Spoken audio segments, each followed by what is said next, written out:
ছাত্র জনতার গণ অভ্যুত্থানের মুখে ভারতে পাড়ি দেন সাবেক প্রধানমন্ত্রী শেখ হাসিনা।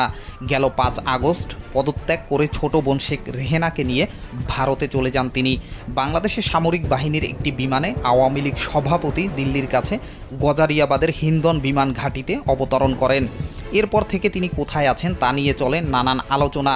সেই আলোচনার মধ্যেই এবার খবর পাওয়া গেল ভারত ছাড়ছেন শেখ হাসিনা।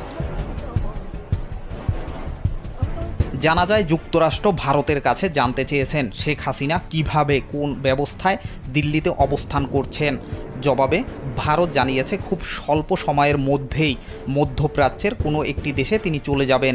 এই খবর ঢাকাকেও জানানো হয়েছে। বাংলাদেশের অন্যতম জনপ্রিয় সংবাদ মাধ্যম মানবজমিন এক প্রতিবেদনে এই খবর জানিয়েছে।